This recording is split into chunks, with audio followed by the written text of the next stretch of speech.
బ్రహ్మర్షి పితామహ పత్రిజీ గారికి ఆత్మ ప్రణామములు. వంశీ మాస్టర్ గారికి ఆత్మ ప్రణామములు. గీతాచార్యులైన శ్రీకృష్ణ పరమాత్మకి, అర్జునులకి, వేద వ్యాస భగవాన్ల వారికి, విఘ్నేశ్వర్ల వారికి, గీతామాతకు అనంత కోటి ఆత్మ ప్రణామములు, కృతజ్ఞతలు. గీతను ఉద్ధరించిన మహానుభావులందరికీ హృదయపూర్వక పాదాభివందనాలు.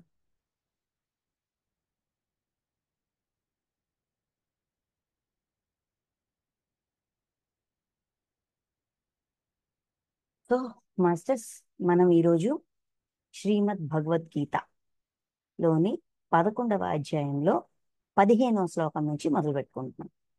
అర్జునుల వారు భగవానుడి యొక్క విభూతులన్నింటి గురించి అడిగి, అవి విన్నాక, నాకు అర్హత ఉంటే, నాకు అర్హత ఉందని మీకు అనిపిస్తే, నాకు మీ విశ్వరూపాన్ని చూడాలనుంది, దయచేసి చూపించండి అని అర్జునుడు వినయంతో విన్నవించుకుంటారు. అప్పుడు భగవానుడు విశ్వరూపాన్ని చూపిస్తాను, అయితే ఈ ప్రాపంచిక చక్షువులు, ఈ చర్మ చక్షువులతో చూడడం సాధ్యం కాదు, దివ్య దివ్య దృష్టిని ప్రసాదిస్తాను, ఆ దివ్య దృష్టితో చూడొచ్చు అని చెప్తారు. చెప్పి విశ్వరూపాన్ని చూపిస్తారు. ఇక్కడ విశ్వరూపం అంటే చాలా అర్థాలు ఉంటాయండి. కొంచెం కొంచెం అర్థం చేసుకునే కొద్దీ, అంటే ఆధ్యాత్మిక జ్ఞానాన్ని అవగాహన చేసుకునే కొద్దీ విశ్వరూపం అనే మాట వెనక అర్థం చాలా మారిపోతుంటది. అయితే నిన్న అర్థం చేసుకున్నది ఈ రోజుకి రాంగా అంటే రాంగ్ కాదు. నిన్న ఉన్న అవగాహన పరిధికి నిన్నటికి అది కరెక్ట్. ఈ రోజు ఉన్న అవగాహన పరిధికి నాకేమనిపిస్తుందో అది కరెక్ట్. అలా అంటే అవగాహన, అర్థం చేసుకోవడం, ఉన్నది ఉన్నట్టుగా అర్థం చేసుకోవడానికి ఒక్కొక్క మెట్టు, ఒక్కొక్క స్టెప్, ఒక్కొక్క రుజువు, ఒక్కొక్క సాక్ష్యం దొరికే కొద్దీ మనకి కూడా మనం ఏర్పరచుకున్న ఈ అభిప్రాయాల్ని కొంచెం కొంచెంగా మనం ఏర్పరచుకున్న అడ్డుగోడలని, ఆలోచనల్లో కావచ్చు, మన సమాజంకి సంబంధించి కావచ్చు, మన అర్థం చేసుకునే తత్వానికి సంబంధించి కావచ్చు, అడ్డుగోడల్ని ఒకటి ఒకటి ఒకటి అలాగా తీసే కొద్దీ అవగాహన పరిధి పెరుగుతుంది. పెరిగే కొద్దీ అసలు అర్థం మారిపోతూ ఉంటుంది. అంటే మనకు అర్థమయ్యేది మారిపోతుంటది. ఇది ఎలా ఉంటదంటే, ఒక గురువు చెప్పేది, లేదంటే భగవంతుడు చెప్పేది ఒకటే సెంటెన్స్, ఒక మాట చెప్పారనుకుందాం. ఆ మాట ఆయన చెప్పిన దాని వెనక ఆయన ఉద్దేశం, ఆయన జ్ఞాన పరిధికి తగ్గట్టుగా ఉంటది. ఓకే. అయితే ఆ గురువు ఎదురుగా ఉన్న శిష్యుల్లోన ఒక 10 మంది శిష్యులు ఉన్నారనుకుందాం. ఈ 10 మంది శిష్యుల్లోన ఎవరి జ్ఞాన పరిధి ఎంతవరకు విస్తరించిందో వాళ్ళకి దానికి తగ్గట్టుగానే ఆ సెంటెన్స్ అర్థమవుతుంది. అవునా కాదా? మన అవగాహన, మన జ్ఞానం, దీనికి తగ్గట్టుగానే మనం ఆలోచించగలం, దాన్ని ఆ అర్థం చేసుకోగలం. గురువు ఇచ్చిన ఆదేశం కావచ్చు, సందేశం కావచ్చు, ఏమైనా కావచ్చు, దానికి తగ్గట్టుగా మాత్రమే మనం అర్థం చేసుకోగలుగుతాం. అంతేగాని ఆ ఆ వాళ్ళ మైండ్ సెట్, ఇంకా ఈజీగా చెప్పాలంటే, వాళ్ళ మైండ్ సెట్కి తగ్గట్టుగా మనం అర్థం చేసుకోవాలంటే మన జ్ఞాన పరిధి ఆ లెవెల్కి రైజ్ అయ్యి ఉండాలి.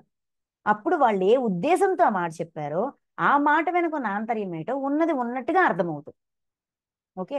ఇక్కడ కూడా ఈ విశ్వరూప సందర్శనం, విశ్వం యొక్క రూపాన్ని సందర్శించడం, భగవానుడు సృష్టికర్త అయిన ఆ విశ్వం యొక్క రూపాన్ని సందర్శించడం. ఓకే. పాయింట్ అయితే అది. కానీ మనం ఎంతవరకు తీసుకుంటామో మనకి ఆ విధంగానే అర్థమవుతుంది. ఇక్కడ ముందు 4 శ్లోకాల్లోన సంజయుడు తనకేమి కనిపించిందో తను చెప్పారు.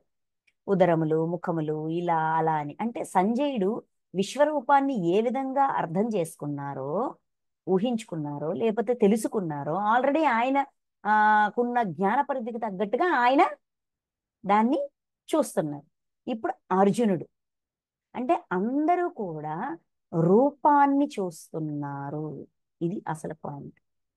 అయితే ఆ 31వ శ్లోకం వరకు, 15వ శ్లోకం నుంచి 31వ శ్లోకం వరకు అర్జునుడు తన భావనలన్నిటినీ వ్యక్తపరుస్తారు.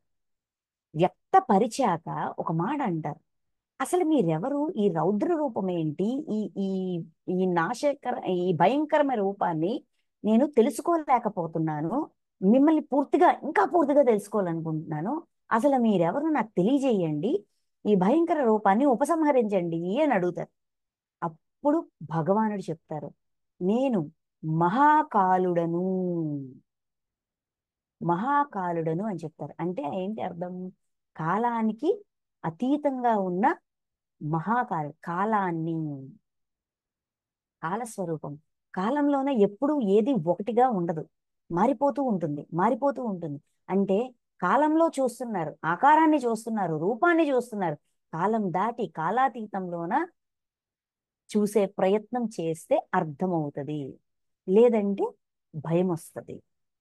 మన అవగాహనకి అర్థం కానిది, ఆ మన అండర్స్టాండింగ్ లెవెల్స్ కి దాటి ఉన్నది విన్నా, చూసినా మనకేమనిపిస్తుంది? ఒళ్ళు గగురు పుడుస్తుంది. ఇక్కడ భయము అంటే ఒక రకమైన ఉమ్, తెలియని తెలియని విషయాన్ని, ఆ ఒక విషయాన్ని మనం ఒకలాగా ఊహించుకుంటాం.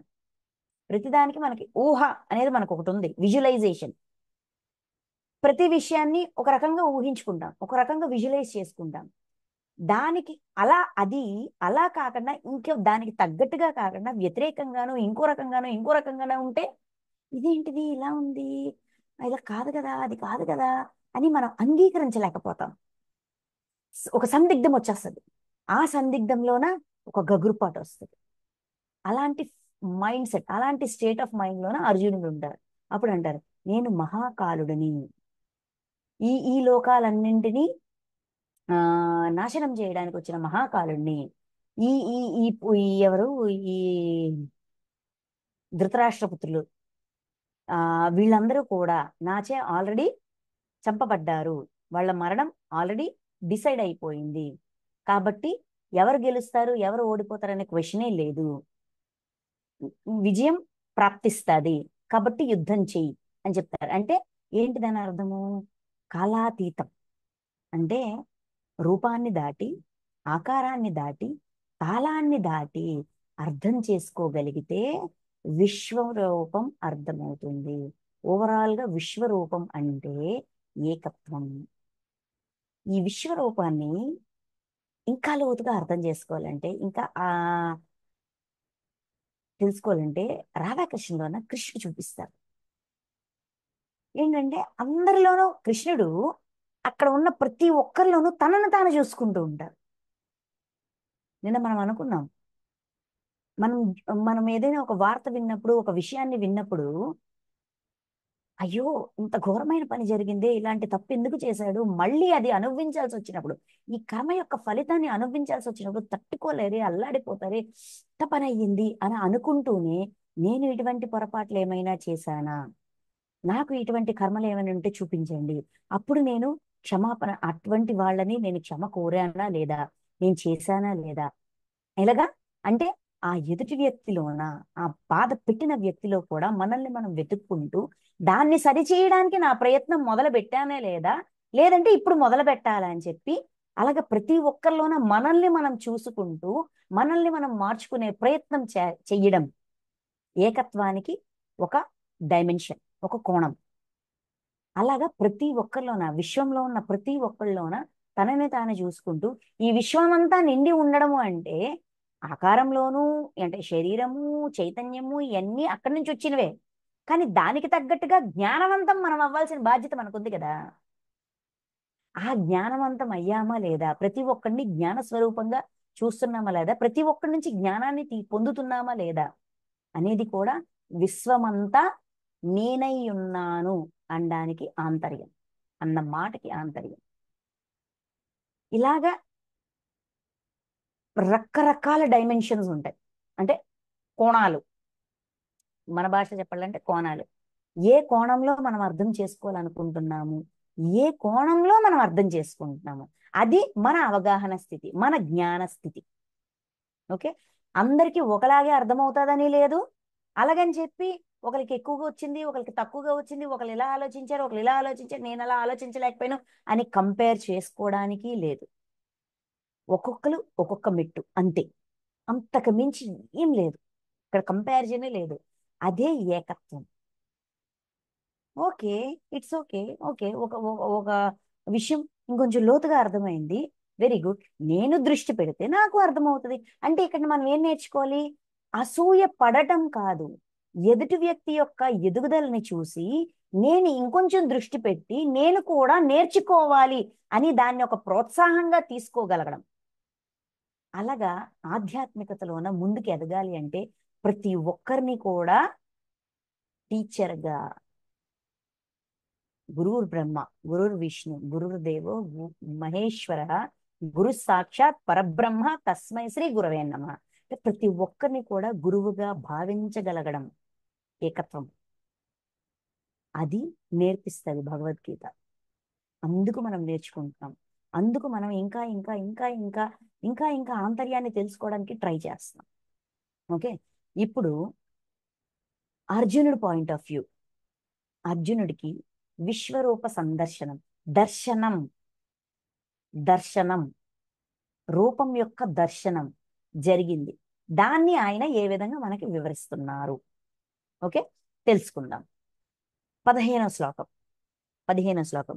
అర్జునుడు పలికెను, ఓ దేవాది దేవా, నీ విరాట్ రూపమునందు సకల దేవతలను, నానావిధ ప్రాణికోటిని, కమలాసుడనైన బ్రహ్మను, మహాదేవుడైన శంకరుని, సమస్త ఋషులను, దివ్య సర్పములను చూచుచున్నాను.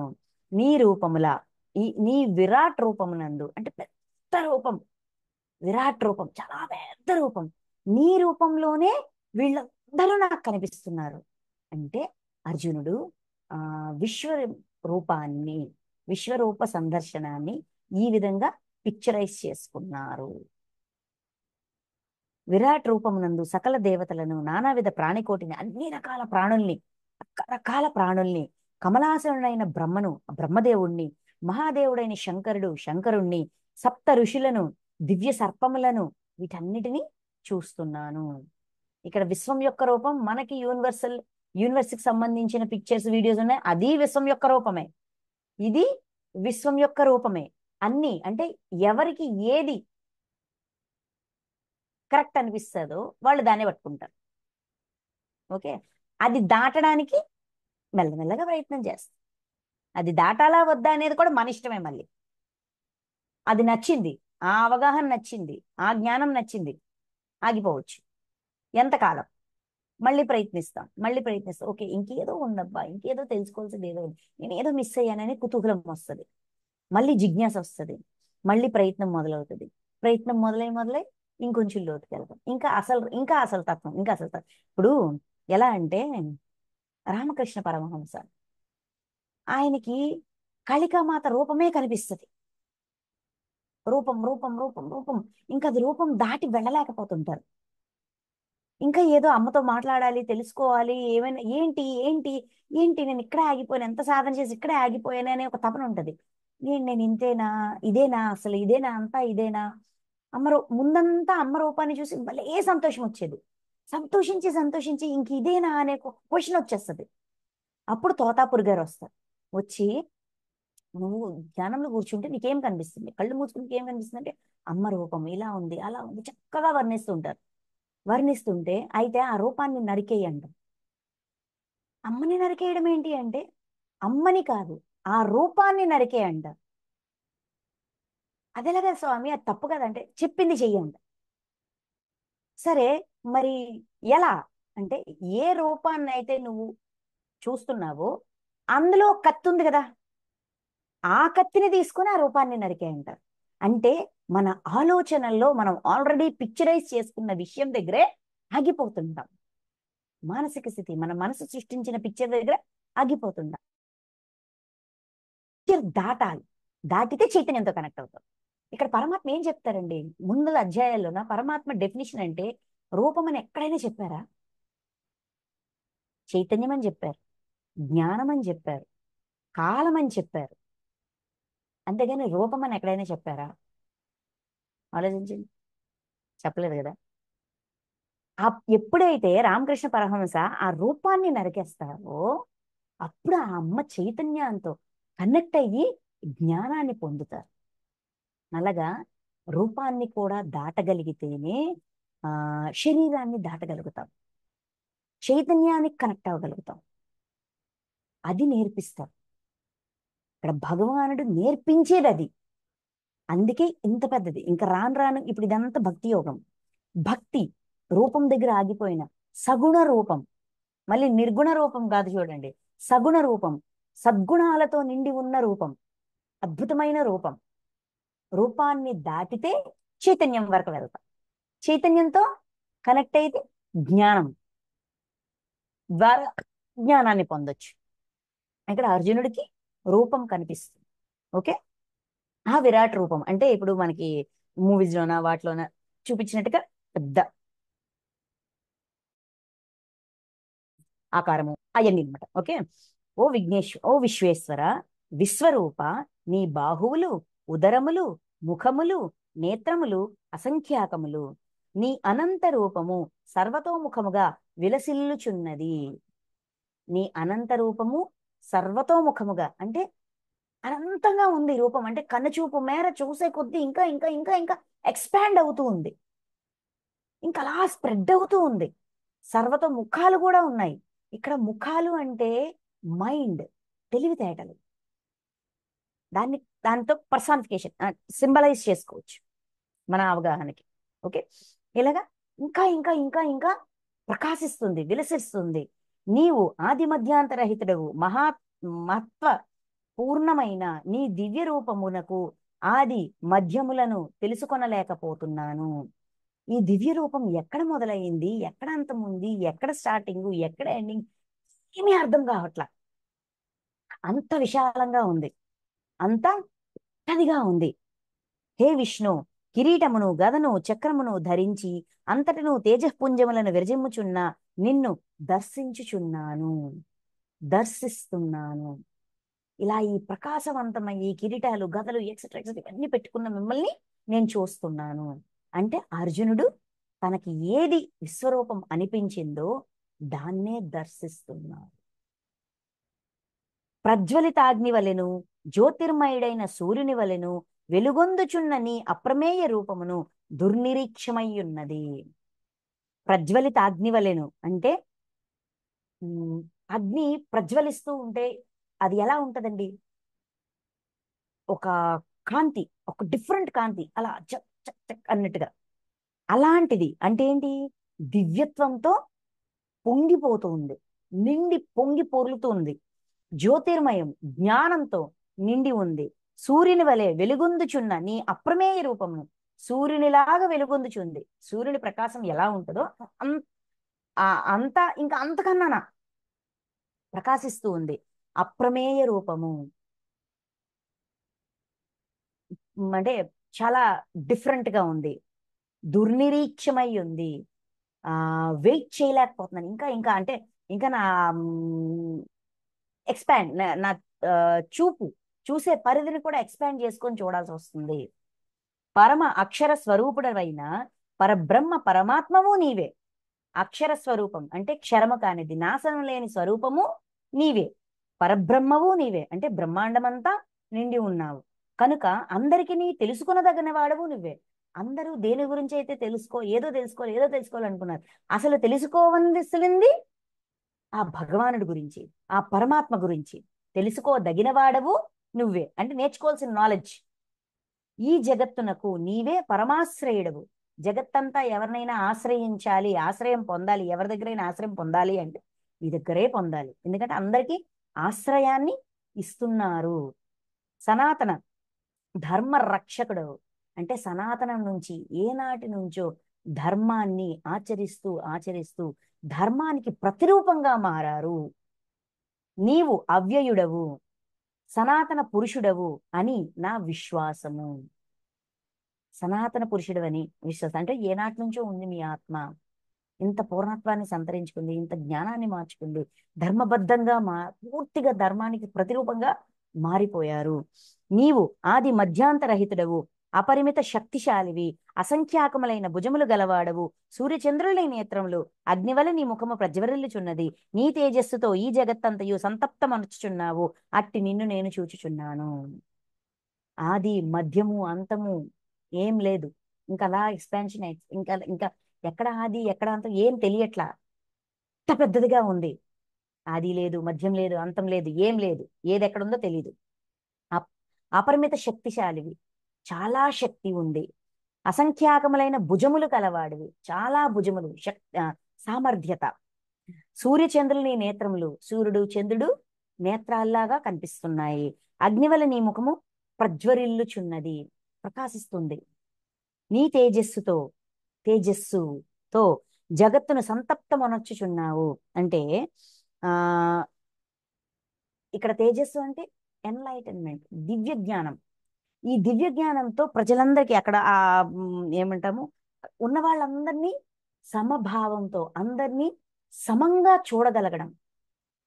ఇప్పుడు భగవానుడికి దృష్టిలో మనం ఉన్నామా లేదో అని అనుకుంటాం, కానీ భగవానుడి దృష్టిలో అందరూ సమానమే అని తెలుసుకోగలగడం కూడా జ్ఞానమే.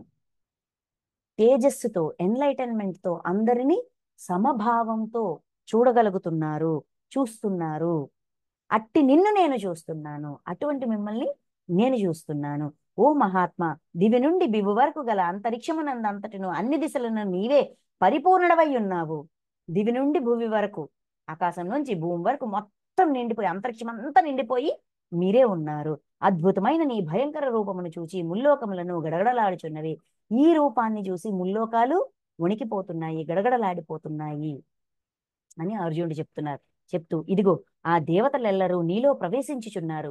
దేవతలందరూ నీలో ప్రవేశించేస్తున్నారు. ఇప్పుడు మనం అనుకున్నాం కదా, మోక్షం అంటే ఏంటి? భగవంతుడిలోకి వెళ్ళిపోవడం, లయమైపోవడం. ఇది మన మైండ్ సెట్, మన ఆలోచన విధానం అదే కదా, మనకి ఇప్పటి వరకు తెలిసింది అదే కదా. అంతేగాని ఆ పూర్ణాత్మ స్థితికి మనం ఎదగాలి అనేది ఇప్పుడు కదా మనం తెలుసుకుంటున్నాము. అర్జునుడు ఏమన్నారు? దేవతలందరూ మీలో లయమైపోతున్నారు అంటే వాళ్ళు మోక్షాన్ని పొందేశారు, మీ స్థితికి చేరిపోయారు. కొందరు భయపడిన వారే అంజలి ఘటించి నీ నామ గుణములను కీర్తించుచున్నారు. కొందరు ఏ స్టేజ్ లో ఉన్నారంట? కీర్తన, పొగడ్డం, మెచ్చుకోవడం, నామాన్ని గుణాన్ని, ఓహో మీరంతటి వాళ్ళు, ఓహో మీరెంతటి వాళ్ళు అని చెప్పి మెచ్చుకుంటున్నారు, కీర్తనలు చేస్తున్నారు. మహర్షులు సిద్ధులు స్వస్తి వచనములతోడను ఉత్తమోత్తమ స్తోత్రములతోడను నిన్ను ప్రస్తుతించుచున్నారు. మహర్షులు, సిద్ధులు అంటే సిద్ధులను సంపాదించిన వాళ్ళు, సాధనలో ఉన్న మహర్షులు, వీళ్ళందరూ కూడా స్వస్తి వచనములతోడు అంటే స్వస్తి స్వస్తి మీరు ఇలాగా శాంతి శాంతి అంటారు చూసారా, అలాగా భయంకర రూపాన్ని చూసి వీళ్ళకి భయం వచ్చి వీళ్ళు శాంతి శాంతి అన్నట్టుగా ఉత్తమోత్తమ స్తోత్రములతో, ఉత్తమమైన స్తోత్రములతో నిన్ను ప్రస్తుతించుచున్నారు, మెచ్చుకుంటూ ఉన్నారు, ఏంటిది పొగుడుతూ ఉన్నారు. ఏకాదశ రుద్రులను, ద్వాదశ ఆదిత్యులను, అష్టవసువులను, సాధ్యులను, విశ్వే దేవతలను, అశ్విని కుమారులను, మరుగణములను, పితరులను, అట్లే గంధర్వ యక్ష రాక్షస అసుర సిద్ధ సముదాయములను సంభ్రమాశ్చర్యములతో నిన్నే దర్శించుచున్నారు. వీళ్ళందరూ కూడా ముందు భగవానుడు అంటారు కదా, వీళ్ళని చూడు, వీళ్ళని చూడు, ఇవి చూడు, ఇవి చూడు, ఇంకా ఇవేవే చూడాలనుకుంటున్నా అన్ని చూడు అంటారు కదా. ఆ ఏకాదశ రుద్రుల్ని వీళ్ళందరినీ చూడు అని అంటారు కదా. అర్జునుడు వీళ్ళందరినీ నేను చూస్తున్నాను, వీళ్ళందరూ కూడా మిమ్మల్ని సంభ్రమాశ్చర్యాలతో చూస్తున్నారు. సంభ్రమము, ఆశ్చర్యం, ఒక పక్క ఆనందము, ఒక పక్క రూపాన్ని చూసి ఆశ్చర్యంతో చూస్తున్నారు. మనకి ఆ ఒక మాట అంటారు కదా, ఎలా చూడాలనుకుంటే అలా కనిపిస్తాను, ఎలా అర్థం చేసుకుంటే అలా అవగతమవుతాను అని అంటారు గురువులు, భగవానుడు అంతే. అలాగా అర్జునుడు దృష్టిలో విరాట్ స్వరూపము, విశ్వరూపము అంటే ఇది. సో అలానే దర్శనమిస్తున్నారు. అర్థమవుతుందా? నెక్స్ట్, హే మహాబాహో, అసంఖ్యాకములైన వక్త్రములను, నేత్రములను, చేతులను, ఊరువులు, తొడలను, పాదములను, ఉదరములను, కోరలను కలిగిన మిక్కిలి భయంకరమైన నీ రూపమును చూచి అందరూ భయకింపితులగుచున్నారు. నేను కూడా భయముతో ఉనికిపోతున్నాను. అంటే మనం ఆయన ఊహించుకున్న చిత్రం అంత భయంకరంగా, ఇన్ని చేతులు, ఇన్ని కాలు, ఇన్ని తోడలు, ఇన్ని ఇవన్నీ నా ఉదరములు, కోరలు, పళ్ళు అంటే అలా ఆ కనిపిస్తుంది. అందరూ అక్కడ ఉన్న వాళ్ళందరూ కూడా భయపడుతున్నారు. అంతేకాదు నాకు కూడా భయం వేస్తుంది. నెక్స్ట్, ఏలననా హే విష్ణు, ఎందుకంటే విష్ణు నీ రూపము అంతరిక్షమును తాకుచున్నది. అంతరిక్షాన్ని తాకుతుంది. ఇప్పుడు మనకంటే చాలా పెద్దది, చూడాలంటే అలా వెనక్కి వెనక్కి వెనక్కి వెనక్కి వెళ్తామా లేదా? ఎంత వెనక్కి వెళ్ళి మెడ ఇలా ఉంచేసినా కనిపించట్లేదు. ఎలా ఊహించాలో అర్థం కావట్లేదు. ఊహకి కూడా అందట్లేదు. ఊహని దాటి ఇంకా ఇంకా ఉంది. సో ఏం అర్థం కావట్లా. ఎందుకంటే నీ రూపం అంతరిక్షమును తాకుచున్నది. అది అనేక వర్ణములతో దేదీప్యమానమై వెలుగుచున్నది. అనేక వర్ణములతో, రకరకాల కలర్స్ తో వెలిగిపోతూ ఉంది. కాంతులను విరజిమ్ము విశాల నేత్రములతో, విస్తరించిన ముఖములతో అద్భుతముగా ఒప్పుచున్నది. కాంతులు, నేత్రాల నుంచి కాంతులు వస్తున్నాయి, అంటే ప్రకాశవంతంగా ఉంది. బోల్డ్ రకాల ముఖాలు ఉన్నాయి. ఈ ముఖాలు, ఈ నేత్రాలు ఇవన్నీ కూడా విరజిమ్ముతున్నాయి. అట్టి నీ రూపంను చూచి నా మనసు తత్తరపడుచున్నది. ఈ రూపాన్ని చూసి ఒక డిస్టర్బెన్స్ వచ్చింది. అందువలన నా ధైర్యం సడలినది, ధైర్యం తగ్గిపోతుంది, శాంతి దూరమైనది. ఏదో ఒక ఉమ్, కలవరపాటు కలవరపాటు వస్తోంది. ఓ జగన్నివాస, కరాల ద్రంష్టలతో, అంటే భయంకరమైన కోరలతో ఒప్పుచున్న నీ ముఖములు ప్రళయాగ్ని జ్వాలల వలె భీతి గొల్పుచున్నాయి. ముఖంలో భయంకరమైన కోరలు ఉన్నాయి. అది భయంకరంగా కనిపిస్తుంది. అందులోంచి అగ్ని వస్తోంది. వాటిని చూచిన నాకు దిక్కు తోచకున్నది, నెమ్మది శూన్యమైనది. ఓ దేవేశ, ప్రసన్నుడో కమ్ము. అవి చూస్తుంటే నాకు ఏం తోచట్లా. ఏంటిది ఇదేంటిది? ఇంతవరకు చాలా సుందరంగా బాగా అనిపించింది. ఇప్పుడేంటి ఇంత భయంకరంగా ఒప్పుతుంది? ఆ నోరు, కోరలు, అగ్ని రావడము, ఇలాగా నాకేంటో అర్థం కావట్లేదు. ఒక సందిగ్ధం వచ్చింది. ఓకే, ప్రసన్నుడో కమ్ము, శాంతించండి శాంతించండి అని అంటున్నారు. అని 26, 27, ఇదిగో ఇచ్చట చేరి ఉన్న ఈ ధృతరాష్ట్ర పుత్రులు, అంటే దుర్యోధనాదులు, ఇతర రాజ్ ఇతర రాజన్యులతో సహా నీలో ప్రవేశించుతున్నారు. మిగతా రాజులందరితో పాటు వీళ్ళందరూ కూడా మీ లోపలికి వచ్చేస్తున్నారు, మీ లోపల ప్రవేశించేస్తున్నారు. భీష్మ పితామహుడు, ద్రోణుడు, కర్ణుడు, అట్లే మన పక్షమునందరి ప్రధాన యోధులు అందరూ భయంకరములైన కోరలతో కూడిన నీ ముఖముల యందు అతివేగముగా పరుగులు తీయిచు ప్రవేశించుచున్నారు. కప్ప కప్ప పరిగెడుతూ పరిగెడుతూ మీ లోపలికి వచ్చేస్తున్నారు, ముఖంలోకి అంటే నోట్లోకి వచ్చేస్తున్నారు. ఇక్కడ ఈ యుద్ధ భూమిలోన, కురుక్షేత్ర సంగ్రామం ఈ యుద్ధ భూమిలోన యుద్ధం చేయడానికి రెడీగా ఉన్న వీళ్ళందరూ మన పక్షంలోని యోధులు, ఆ పక్షంలోని యోధులు, ఈ యుద్ధ వీరులందరూ పరిగెట్టుకుంటూ పరిగెట్టుకుంటూ మీ ముఖంలోకి, మీ నోట్లోకి, మీ కోరల మధ్యలోకి వచ్చేస్తున్నారు. తమంతట తాముగా వచ్చేస్తున్నారు. కొందరు తలలు కోరలు మధ్యబడి, కొందరి తలలు కోరల మధ్యబడి నుజ్జు నుజ్జు అయిపోవచుండగా వారు దంతములలో చిక్కుకుని వేలాడుచున్నారు. వాళ్ళ దంతాల్లో చిక్కుకొని, అంటే అలా అలా ఇరుక్కుపోయి వేలాడుచున్నారు. అంటే పారిపోవాలా ఉండాలన్నట్టుగా ఉన్నవాళ్ళు అలా చిక్కుకుపోతున్నారు. అనేకములైన నదీనదముల ప్రవాహములన్నీయును సహజంగా సముద్రమునకు అభిముఖముగా ప్రవహించుచు అందు ప్రవేశించినట్లు. నదులన్నీ కూడా సముద్రం వైపు పరిగెట్టుకుంటూ పరిగెట్టుకుంటూ పరిగెట్టుకుంటూ వస్తాయి చూసారా, వచ్చి సముద్రంలో కలిసిపోతాయి. అది సహజంగా, ఎంత సహజంగా జరుగుతాదో ఈ శ్రేష్ఠులైన సమరయోధులు నరకవీరులందరూ కూడా జ్వలించుచున్న నీ ముఖములు యందు ప్రవేశించుచున్నారు. వీళ్ళందరూ కూడా ఇలా మండిపోతున్న నీ ముఖములలోకి చేరిపోతున్నారు. అలా సహజంగా వెళ్ళిపోతున్నారు. భయం లేదు, పాడలేదు, ఏం లేదు, పరిగెట్టుకుంటూ పరిగెట్టుకుంటూ వెళ్ళిపోతున్నారు. కొన్ని దగ్గర ఇరుక్కుపోతున్నారు, వేలాడుతున్నారు. ఎన్ని అర్జునుడు చెప్తున్నారు. అంటే అతను చూస్తున్న దృశ్యం, దర్శనం. మిడతలన్నీయును మోహావేశమున బాగుగా మండుచున్న అగ్నివైపు అతివేగముగా పరిగెత్తి తమ నాశనమును కొరకు అందు ప్రవేశించి నశించునట్లు ఈ వీరులందరూ తమ నాశనమునకై అతివేగంగా పరిగెత్తి నీ వక్త్రముల యందు ప్రవేశించుచున్నారు. మిడతలు, అగ్ని కనిపిస్తే, మంట కనిపిస్తే గబగబా వచ్చేస్తాయి మిడతలు. ఆ వెలుతురుకి అదేదో ఆ వెలుతురుకి పరిగెట్టుకుంటూ వచ్చేస్తాయి. కానీ ఆ అగ్నిలోన కాలి బూడిదైపోతాయి. అవి ఎంత సహజంగా అగ్ని వైపు వచ్చి చచ్చిపోతాయో, వీళ్ళు కూడా అంత సహజంగా అట్రాక్ట్ అయి మరి మీ దగ్గరకు వచ్చి చనిపోతున్నారు. అగ్ని వైపు వేగంగా పరిగెత్తి తమ నాశనమును కొరకు అందు ప్రవేశించి నశించినట్లు ఈ వీరులందరూ కూడా తమ నాశనమునకై అతివేగంగా పరిగెత్తి నీ వక్త్రముల యందు ప్రవేశించుచున్నారు. ఆ కూరల్లోకి, ఆ నోట్లోకి పరిగెత్తుకుంటూ వచ్చేస్తున్నారు, లోపల దూరిపోతున్నారు. హే విష్ణు, కంపేర్ చేసి చెప్తున్నారు. అంటే మీరు బలవంతంగా లాగట్లేదు, బట్ వాళ్ళు సహజంగా వచ్చేస్తున్నారు. ఒకటి గుర్తుపెట్టుకోండి, మనం డ్రీమ్ వరల్డ్తో కనెక్ట్ అయ్యి ఉన్నాం కదా. మనం ఏ మాస్టర్ అయినా, మనం ఎవరినైనా సలహా అడిగినప్పుడు, లేదంటే మాస్టర్స్ మన డ్రీమ్స్లో వచ్చినప్పుడు ఎలా వస్తారండి? మనం నమ్మే, మనకి తెలిసిన, మనం బాగా ఇష్టపడే, మనం ఊహించుకునే, మన ఊహల్లోన ఒక గౌరవ మర్యాదలున్న పాత్రల్లో మాస్టర్స్ వస్తారు కదా. దేవతలు, గురువులు, వీళ్ళందరూ తెలిసిన రూపాల్లో వస్తారు. ఎందుకండి? తెలిసిన రూపము, నమ్మకం ఉన్న రూపంలో వస్తే వాళ్ళు చెప్పేది మనం వింటాము, ఆ సలహాని అర్థం చేసుకుంటాము, మన సంశయాన్ని తీర్చుకుంటాము, మన జ్ఞానాన్ని వికసింపజేసుకుంటాము. జ్ఞానం అని ఆ రూపంలో వస్తారు కదా. అంటే మన ఊహల్లోన, మన ఆలోచనల్లోన ఏ రూపానికైతే ఒక విలువ, గౌరవం ఉందో, ఏదైతే ఆల్రెడీ ఊహించి పెట్టుకున్నామో ఆ రూపంలోనే వస్తారు. కొంతమంది యాక్టర్స్ అంటే మనకు భలే ఇష్టం ఉంటుంది, కొంతమందికి ఈ మాస్టర్స్ యాక్టర్స్ రూపంలోనే వస్తుంటారు. అవునా కదా? అలాగనమాట. అలాగే ఇక్కడ అర్జునుడి యొక్క ఊహలోన, విజువలైజేషన్ లోన విశ్వం యొక్క రూపం అంటే ఇది. అందుకనే ఆ రూపంలోనే దర్శనమిచ్చి, అది కానిది ఇంకేది చెప్పినా కూడా అవునా కాదా అని సంశయం వస్తుంది. మనల్ని సందిగ్ధంలోన, సంశయంలోన పెట్టి ఆ మళ్ళీ మనం అవునా కాదా మన సంశయాల్ని తీర్చడానికే మాస్టర్స్ ట్రై చేస్తుంటారు.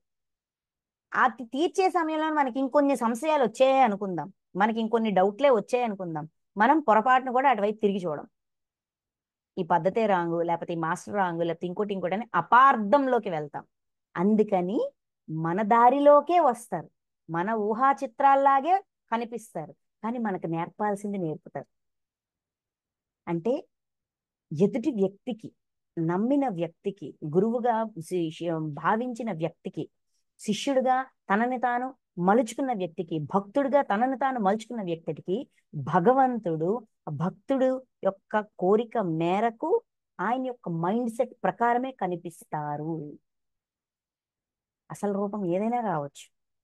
విశ్వం యొక్క రూపం ఇప్పుడు ఈ కాలిపోవడం, ఈ మండిపోవడం, ఇవన్నీ కూడా మనం గూగుల్లో సెర్చ్ చేస్తే మనకి బ్లాక్ హోలు, తర్వాత బిగ్ బ్యాంగ్, ఆ గోళాలు అవి ఎలా వెళ్ళడం, అందులో ఉన్న ప్రాణులు, ఆ కాంతులు, ఆ వెలుగులు, అవన్నీ మనకు బాగా అర్థమవుతాయి. అది ఒక రూపం. ఇది అర్జునుడు నచ్చిన రూపం, ఊహించుకున్న రూపం. ఇలాగ రకరకాల కోణాలు ఉంటాయి, ఎవరి కోణం వాళ్ళది. ఓకే. ఆ రోజు అక్కడ ఆ దేశ కాలమాన పరిస్థితిలో ఏం జరిగిందో అది ఇక్కడ చెప్తున్నారు. అక్కడ ఉన్నది ఉన్నట్టుగా అర్థం చేసుకోవడం మన మనం తెలుసుకుంటాం. దానికి మించి ఇంకా భగవంతుడి కోణం ఏమై ఉంటుంది అనేది కూడా మనం స్వతహాగా ఇన్వెస్టిగేట్ చేసుకోవచ్చు. ఓకే, ఇది అర్జునుడి యొక్క రూపము, మనోభావన. ఓకే. అదే విధంగా భగవంతుడిది ఏంటి అది తర్వాత చెప్తారు. ఓకే. సో ఇక్కడ మనం ఉన్నది ఉన్నట్టుగా తెలుసుకోవడం, తత్వతః తెలుసుకోవడమే అవసరం. నెక్స్ట్, హే విష్ణు, ప్రజ్వలిచి ప్రజ్వలించుచున్న నీ ముఖములతో సమస్త లోకములను కబళించుచు అన్ని వైపుల నుండి మాటి మాటికి నీ ఆస్వాదించుచు నీ ఉగ్ర తేజస్సులు అంతటను నిండి జగత్తును తపింపజేయుచున్నది. ఈ ఈ ఈ ఉగ్ర రూపము సమస్త లోకాలని కబళించి అంటే లాగేసుకుంటుంది. అన్ని వైపుల నుంచి మాటి మాటికి ఆస్వాదించింది, ఎక్కడెక్కడ ఏమేమి అన్ని లాగేసుకున్నట్టున్నట్టుగా దాన్ని ఎంజాయ్ చేస్తూ ఉంది. ఉగ్ర రూపం కూడా ఎంజాయ్ చేస్తుంది. నీ ఉగ్ర తేజస్సులు అంతటా నిండి జగత్తును తపింపజేయుచున్నాయి. ఈ గురుత్వంతో జగత్తంతా కూడా ఏమైపోతాదో, తప్పిం అంటే మండిపోతున్నట్టుగా అలా. ఓ పరమాత్మ, నీకు నా నమస్కారములు. ప్రసన్నుడవు కమ్ము. ఉగ్ర రూపుడవైన నీవు ఎవరో దయతో నాకు తెలుపుము. ఆది పురుషుడవైన నిన్ను విశదముగా తెలుసుకొనగోరుచున్నాను. ఏలనన నీ ప్రవృత్తిని ఎరుంగలేక ఉన్నాను. ఈ ఉగ్రరూపం ఏంటి? నాకేం అర్థం కావట్లేదు. అసలు మీరెవరు? మిమ్మల్ని సమగ్రంగా, విశదంగా, ఆది పురుషుడవైన మిమ్మల్ని అంటే మొదట వచ్చిన ఆత్మ, మొదటి నుంచి ఉన్న ఆత్మ, మొదట వచ్చిన ఆత్మ అయిన మిమ్మల్ని విశదంగా ఇంకా డీటెయిల్డ్గా తెలుసుకోవాలనుకుంటున్నాను. దయచేసి తెలియజేయండి, ప్రసన్నుడవకండి, అంటే శాంతించండి అని అర్జునుడు రిక్వెస్ట్ చేస్తారు. ఇక్కడ వరకు అర్జునుడి యొక్క మనోభావం. ఆయన ఏం చూస్తున్నారు, ఆయనకి ఎలా కనిపిస్తుందో ఆయన చూసింది చూసినట్టుగా చెప్తున్నారు. రైట్. ఇప్పుడు భగవాను చెప్తున్నారు చూడండి. శ్రీ భగవానుడు పలికెను, నేను లోకములన్నింటినీ తుదముట్టించుటకై విజృంభించిన మహాకాలుడను. లోకాలన్నింటినీ తుదముట్టించుటకై విజృంభించిన మహాకాలుడను. ఇదండి అసలు లెక్క. మహాకాల స్వరూపం. కాలంలో అన్ని మారిపోతూ ఉంటాయి. రూపం ఎక్కడ స్టాండ్ అవుతుంది? రూపాన్ని దాటి, కాలాన్ని దాటి చూడగలిగితే అర్థం చేసుకోవడం. ఇక్కడే చూడండి, లోకాలన్నిటినీ తుదముట్టించుటకై, అంటే తుదముట్టింటే ఆయన సృష్టించిన లోకాలు ఆయన నాశనం చేసేస్తున్నారనా? ఆ స్థితి దాటి నెక్స్ట్ స్థితికి వెళ్తూ దీన్ని విడిచిపెట్టడం. ఇప్పుడు మనం ఉన్నాం, లేదంటే మన తండ్రులు ఉన్నారు, మన ఇంటి పెద్దలు ఉన్నారు. వాళ్ళు ఒక సంస్థను నిర్మిస్తారు, ఒక వ్యాపారం పెడతారు, లేదంటే ఒక దుకాణం పెడతారు, లేదంటే ఒక ఆఫీస్ పెడతారు, ఒక ఫ్యాక్టరీ పెడతారు. ఓకే. ఫ్యాక్టరీ పెట్టి అవన్నీ చేశాక ముందు వాళ్ళకి ఒక ఆలోచన వస్తుంది. ఆ ఆలోచనకి అది కార్యంలోకి, అంటే అది ఫిజికల్గా ఎలా తీసుకురావాలని దానికి ఒక ప్రణాళిక వేసుకుంటారు. ప్రణాళిక వేసుకొని దానికి కావాల్సిన డబ్బు, మనుషులు, మ్యాన్ పవరు, ఫైనాన్షియల్ పవరు, ఆలోచన పవరు, ఇంకేమేమి కావాలో అన్నీ సమకూర్చుకుంటారు. సమకూర్చుకొని దానికి ఒక రూపాన్ని ఇస్తారు కదా. ఆలోచన ఏమైంది? రూపంగా మారింది. బిజినెస్ స్టార్ట్ అవుతుంది, రన్ అవుతుంది. ఆఫీస్ పెట్టారు, ఆఫీస్ రన్ అవుతుంటది. ఉద్యోగాలు ఇవ్వడము, అది ఎలా జరుగుతుందో చూడడము, ఎలా చెయ్యాలనుకున్నారో అలా జరుగుతుందా లేదా, అయితే ఏమైనా లోటుపాట్లు ఉంటే దాన్ని సరి చేసుకుంటూ ఇలాగా మొత్తానికి సంస్థని నిర్మిస్తాం. నిర్మించి దాన్ని రన్ చేస్తాం, నడిపిస్తుంటాం. అంతా నడిపిస్తాం. అంతా ఏ ఏ ఉద్దేశంతోనైతే దాన్ని తయారు చేశామో ఆ ఉద్దేశానికి అది రీచ్ అయ్యేంత వరకు కూడా దాన్ని సంరక్షిస్తూ ఉంటాం. ఎక్కడ ఏ లోటుపాట్లు జరగకుండా, ఫైనాన్షియల్ అమౌంట్ సరిపోయిందా, చాలదా, ఇంకొంచెం తెచ్చుకోవడం, మళ్ళీ అది మొదటి నుంచి ఆఖరి వరకు. అంటే ఒక ప్రోడక్ట్ తయారు చేయడమే అనుకుందాం, ఫర్ ఎగ్జాంపుల్ ఒక బట్టల ఫ్యాక్టరీ అనుకుందాం. దారంలు ఎక్కడి నుంచి తెప్పించుకోవాలి, వర్కర్స్ని ఎక్కడి నుంచి తెప్పించాలి, ఏం తయారు చేయాలి, చీరలు తయారు చేయాలా, డ్రెస్సులు తయారు చేయాలా, ఇలాగ డిజైన్ చేసుకొని అవన్నీ తయారయ్యేంత వరకు డిజైనింగ్ చేసి దాన్ని తయారు చేసిన దాన్ని సేల్ చేసి, ఆ సేల్ చేసిన అమౌంట్ తో మళ్ళీ మూడు సరుకు కొనడం. ఇలాగ ఈ సైకిల్ అంతా కంప్లీట్ అయ్యేంత వరకు ఈ మొత్తం పర్యవేక్షణ అనేది చేస్తామా చేయమా? చేస్తాం. ఎన్నాళ్ళు చేస్తాము? సంస్థ పూర్తిగా ఎస్టాబ్లిష్ అయ్యేంత వరకు, పూర్తిగా నిలబడేంత వరకు చేస్తాం. ఎంతవరకు అయితే మనం చెయ్యగలమో అంతవరకు చేస్తాం కదా. మన పెద్దలు చేసేస్తారు. చేశాక వాళ్ళ వారసులు వచ్చినప్పుడు, వాళ్ళ సంతానం వచ్చినప్పుడు వీళ్ళు ఏం చేస్తారు? ఈ బాధ్యతలన్నీ వాళ్ళకి అప్పగించేస్తారు. అప్పగించి వాళ్ళు ఏం చేస్తారు? రిటైర్ అవుతారా? అలాగే నేను లోకములన్నింటినీ తుదముట్టించుటకై విజృంభించిన మహాకాలుడిని. ఇవన్నీ తయారు చేసేసాను, దాన్ని మట్టుగా రన్ అవుతున్నాయి. దేని పని జరుగుతోంది. అన్ని సహజంగా జరిగిపోతున్నాయి కాలంలో. ఎవరి ప్రణాళికను బట్టి వాళ్ళు, ఎవరి వాస్తవానికి వాళ్ళే సృష్టికర్తలు. ఇక్కడ జరిగిందంతా ఎవరి వాస్తవాన్ని వాళ్ళే సృష్టించుకున్నారు. ఇదంతా సహజంగా కాలంలో కాల ప్రవాహంలో ఇవన్నీ జరిగిపోతూ ఉంటాయి. వాటిని వదిలి నెక్స్ట్ లెవెల్కి, నెక్స్ట్ ఇంకేం చెయ్యాలి అనే దానికి మూవ్ ఆన్ అయిపోతున్నా. తుదముట్టించడం నాశనం చేయడం కాదండి. అక్కడికి అది అయిపోయింది, ఆ టాస్క్ కంప్లీట్ అయిపోయింది.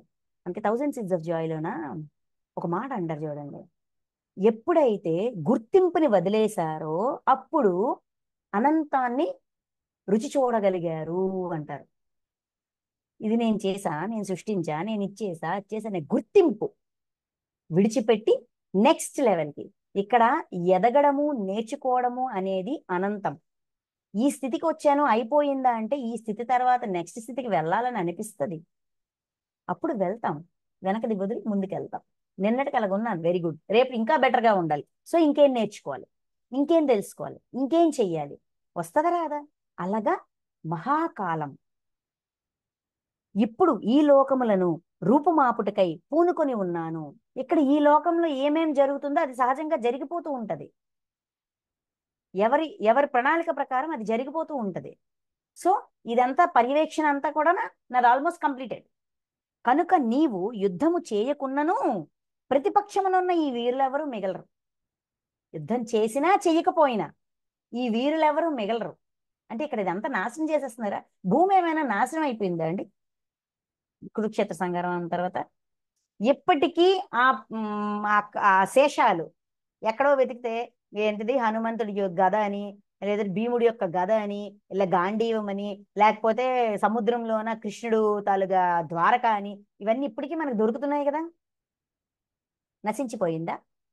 లేదు కదా. అంటే దీని వెనక ఏదో ఒక ఆంతర్యం ఉంది కదా, లోతైన అర్థం ఉంది కదా, అది చెప్తున్నారు. కనుక నీవు ఇప్పుడు అర్జున్ ఏమంటున్నారు? నేను ఎందుకు యుద్ధం చేయాలి? నేను యుద్ధం చేయను, నా వల్ల వీళ్ళు చనిపోతారు. ఇక్కడ ఉన్న ఈ కోటాను కోట్ల ఈ లక్షల లక్షల ప్రజల యొక్క వాస్తవాన్ని అర్జునుడే సృష్టిస్తున్నట్టుగా అర్జునుడు భ్రమిం మోహంలోకి వెళ్ళిపోతారు. భ్రమిం తనని తాను భ్రమింప చేసుకుంటారు. అందుకు నువ్వు చంపినా చంపకపోయినా, నువ్వు యుద్ధం చేసినా చేయకపోయినా వీళ్ళెవరు ప్రాణాలతో ఉండరు. ఎందుకంటే వాళ్ళ డిజైనింగ్ అనేది అయిపోయింది. వాళ్ళు ఈ యుద్ధం కారణంగా ఈ యుద్ధంలోనే ప్రాణాలు విడవాలి. వాళ్ళ కర్మ రుణాల్ని, ఇక్కడ వరకు ఉన్న కర్మ రుణాల్ని క్లియర్ చేసుకోవాలి, కట్ చేసుకోవాలి. ఏ సంచి, ఏ కర్మ సంచి అయితే తెచ్చుకున్నారో ఆ సిలబస్ ని ఇక్కడ పూర్తి చెయ్యాలి, కంప్లీట్ చెయ్యాలి. ఈ జన్మని ఈ విధంగా అంతం చేసుకోవాలి, ఎండ్ చెయ్యాలని వాళ్ళు ఆల్రెడీ డిజైన్ చేసుకొని వచ్చారు. కాబట్టి యుద్ధం చేసినా చెయ్యకపోయినా వాళ్ళ అంతం అనేది జరుగుతుంది. కాలం ఎప్పుడు ప్రవహిస్తూ ఉంటది, ఎక్కడ ఎవరి కోసము ఆగదు. అందుకని మహాకాలుడను నేను అని చెప్పారు. చెప్తూ కనుక ఓ సవ్యసాచి లెమ్ము కీర్తిగాంచుము. ఇప్పుడు యుద్ధం చేయడం వల్ల నీకు కీర్తి వస్తుంది, గౌరవం వస్తుంది, మర్యాద వస్తుంది. తీసుకో. ఏ కీర్తి అయితే వస్తుందో అది తీసుకో. అంటే అంతకుముందు ఒక మాట చెప్తారు ఒక అధ్యాయంలోన, అయాచితంగా వచ్చిన ప్రాప్తించిన అయాచితంగా ప్రాప్తించిన లాభాన్ని గాని ప్రాప్తించిన విషయాల పట్ల గ్రాహ్య త్యాజ్య భావములు లేకుండా సమంగా ఉండగలగడం ఒక యోగి యొక్క స్థితి అంటారు. అనుకోకుండా ప్రాప్తించింది, నాకెందుకు వచ్చింది, నేనేం కోరుకోలేదే, నా కుదురా బాబు, దీనివల్ల ఏదో అయిపోతుంది అని భయపడకుండా, బలగుంది అనుకొని రాగం అయిపోకుండా, ద్వేషం అయిపోకుండా సమంగా భావించి, ఓహో ఇప్పుడు నాకు ఇది ప్రాప్తించిందంటే ఇప్పుడు నాకు ఇది అవసరం ఉంటుంది, లేదంటే ఏనాటి కోరికో ఇప్పుడు నెరవేరుంటుంది, ఓకే థ్యాంక్ యూ అని ఒక పాజిటివ్ యాటిట్యూడ్తో స్వీకరించడం. ఉన్నది ఉన్నట్టుగా, అందింది అందినట్టుగా, తెలిసింది తెలిసినట్టుగా, కష్టమైనా సుఖమైనా, మంచైనా చెడైనా, నచ్చిందైనా నచ్చిందైనా స్వీకరించగలగడం యోగి యొక్క లక్షణం. అది ఇక్కడ అర్జునుడికి నేర్పిస్తున్నారు. కీర్తిని గాంచు కనుక సవ్యసాచి లెమ్ము, కీర్తిని గాంచుము, శత్రువులను జయించి సర్వ సంపదలతో తులతూగు రాజ్యమును అనుభవించుము. సర్వ సంపదలతో తులుగుతూగే రాజ్యాన్ని అనుభవించు. వీరందరూ నా చేత మునిపే హతులైన వారు, నీవు నిమిత్త మాత్రుడు కమ్ము. డిజైన్ కంప్లీట్ అయిపోయింది, డిజైనింగ్ అయిపోయింది. టైం లైన్లోన కొంచెం ముందుకెళ్ళి అది చూసి వచ్చారు అర్జునుడు. అది చూశారు, ఫ్యూచర్ చూశారు. మనం ఎలాగైతే డ్రీమ్స్ లోన ప్రతి ఒక్కళ్ళ ఫ్యూచర్ ని చూస్తుంటాం, మన ఫ్యూచర్ చూసుకుంటాము, మనకు తెలిసిన వాళ్ళ ఫ్యూచర్ యొక్క ఇన్ఫర్మేషన్ కూడా యూనివర్స్ ఇస్తుంది. ఎందుకు ఇస్తుంది? తద్వారా లర్నింగ్. ఇక్కడ కీర్తి ప్రతిష్ట ఒకటైతే పరీక్ష నన్ను దాటి పక్కవాడికి నేను సాయం చేస్తానా చెయ్యి. అయితే ఆ పక్కవాడు మళ్ళీ ఎవడో మనకు తెలియదు, ఇప్పటి వరకు తెలియదు. కానీ వాడికి మనకి ఏదో సంబంధం ఉండుంటది. ఒక పూర్ణాత్మ నుంచి వచ్చిన ఆత్మలు, ఆ ఆత్మల నుంచి వచ్చిన జీవాత్మలు అయి ఉండొచ్చు, ఆత్మ కుటుంబం అవ్వచ్చు, ఆత్మజాతి అవ్వచ్చు, ఏదైనా జరగవచ్చు. లేదంటే వాళ్ళకి మనకి కొన్ని జన్మల కర్మ రుణం ఉండి ఉండొచ్చు, ఏదో ఒకటి ఉండొచ్చు. లేకపోతే వాళ్ళ ఇన్ఫర్మేషన్ మనకి ఇవ్వరు. ఇక్కడ అర్జునుడికి ఫ్యూచర్ ఇన్ఫర్మేషన్ చూపిస్తున్నారు. ఎందుకంటే అర్జునుడు ఒక మాట అంటారు చూడండి, సాంఖ్యయోగంలోన ఎప్పుడైతే కృష్ణుడు ఆ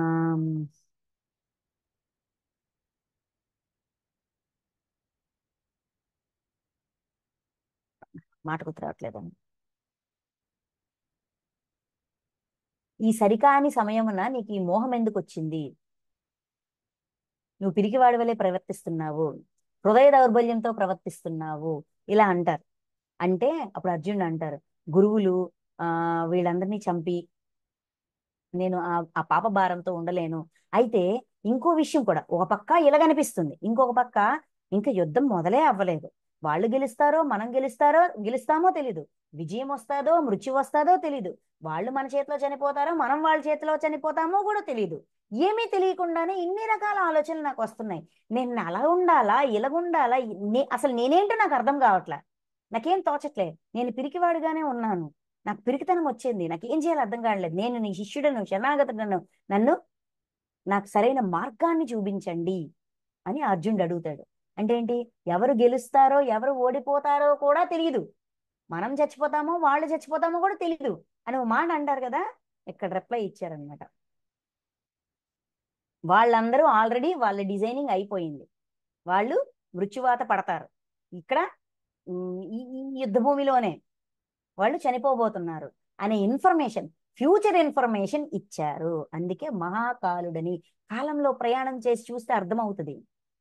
అందుకే మనకు సార్ 72 శ్వాసలు ఇచ్చారు. గతాన్ని చూసుకో, భవిష్యత్తుని చూసుకో, దాని ఆధారంగా, గతం యొక్క ఆధారంగా భవిష్యత్తుని నిర్మించడానికి వాస్తవాన్ని, ప్రస్తుతాన్ని వినియోగించుకో. అప్పుడు భవిష్యత్తుని ఇంకా సుందరంగా, ఇంకా ధర్మబద్ధంగా, ఇంకా సుగుణాత్మకంగా తీర్చిదిద్దుకోవచ్చు, ఇంకా జ్ఞానవంతం అవ్వచ్చు, ఇంకా జ్ఞానవంతం అవ్వచ్చు. అది నేర్పిస్తున్నారు. నెక్స్ట్, కనుక నిమిత్త మాత్రుడవు కమ్ము, నువ్వు నిమిత్త మాత్రుడివి, ఇక్కడ మీ పాత్ర ఉంచబడింది, ఆ పాత్రను పోషించు. అందుకే ఎప్పుడైనా ఎక్కడైనా ఏ సిచ్యువేషన్లోనైనా మనం అనుకోకుండా ఉన్నప్పుడు ఆ సిచ్యువేషన్ నుంచి బయట పడదాం అనుకున్నా కూడా పడలేకపోతున్నామంటే ఈ పరిస్థితిలో నేనెందుకు ఉంచబడ్డాను, ఈ పరిస్థితిలో నేనెందుకు ఉంచబడ్డాను, ఈ పరిస్థితి నుంచి నేనేం నేర్చుకోవాలి, నేను కర్మ రుణాన్ని తీర్చుకుంటున్నానా, బ్లాక్ని తీర్చుకుంటున్నానా, నేను నేర్చుకోవడానికి వచ్చానా, అసలు ఏంటి మూల కారణం ఏంటి అనేది మనం ఆలోచించగలం. మన దృష్టి ఎప్పుడూ కూడా అటువైపు ఉండాలి తప్ప, అనవసరంగా వచ్చాను, అనవసరంగా ఇరుక్కుపోయాను, అదే అయిపోయింది ఇదే అయిపోయింది, వేస్ట్ అయిపోయింది, టైం వేస్ట్ అయిపోయింది అని ఎప్పుడూ అనుకోకండి. ఒక్క సెకండ్ కూడా వేస్ట్ కాదు. ఎంతవరకు మనం దాన్ని సరి అయిన దృష్టితో చూడనంత వరకు, సరికానిదిగా భావించినంత వరకు, మనం దాన్ని అంగీకరించనంత వరకు.